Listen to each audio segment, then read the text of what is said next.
সম্মানিত ভিউয়ার্স, আসসালামু আলাইকুম ওয়া রাহমাতুল্লাহি ওয়া বারাকাতুহু। আশা করি সবাই আল্লাহর অশেষ রহমতে ভালো আছেন, সুস্থ আছেন। এই চ্যানেলে আর একটি নতুন গুরুত্বপূর্ণ ভিডিওতে আপনাদের সবাইকে স্বাগতম। আজকে আলোচনা করব এনটিআরসিএ সনদ যাচাইয়ে নতুন পদ্ধতি। বিস্তারিত থাকছে ভিডিওতে।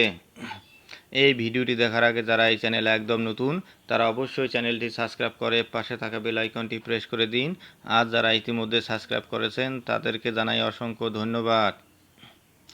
এনটিআরসিএ সনদ যাচাইয়ে নতুন পদ্ধতি। এনটিআরসি এর দেওয়া প্রত্যয়নপত্র বা সনদ যাচাই করতে আর ঝামেলা পোহাতে হবে না। 2005 খ্রিস্টাব্দ থেকে চালু হওয়া পদ্ধতিতে বেসরকারি শিক্ষক নিবন্ধন ও প্রত্যয়ন কর্তৃপক্ষ এনটিআরসিএ কর্তৃক নিবন্ধিত প্রার্থীদের দেয়া সনদ যাচাই করতে হয় এনটিআরসিএকেই। কিন্তু গতকাল রোববার দেওয়া সিদ্ধান্ত অনুযায়ী এনটিআরসিএর ওয়েবসাইটে থাকা লিঙ্কের মাধ্যমে যে কেউ সনদের সত্যতা যাচাই করতে পারবে।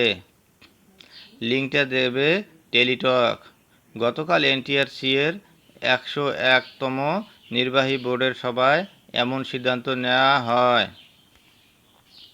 সভায় অংশ নেওয়া একাধিক কর্মকর্তা দৈনিক আমাদের বার্তাকে জানান, নতুন সিদ্ধান্ত অনুযায়ী টেলিটকের দেওয়া লিঙ্কে গিয়ে প্রার্থীরা নিজেরাই দেখতে পারবেন। প্রসঙ্গত, বেসরকারি শিক্ষা প্রতিষ্ঠানে এন্ট্রি লেভেলের শিক্ষক নিয়োগের প্রার্থী বাছাই ও সুপারিশের দায়িত্বপ্রাপ্ত প্রতিষ্ঠান এনটিআরসিএ। 2005 খ্রিস্টাব্দে যাত্রা শুরুর সময় শুধু প্রাক যোগ্যতা নির্ধারণী সনদ দেওয়া হতো।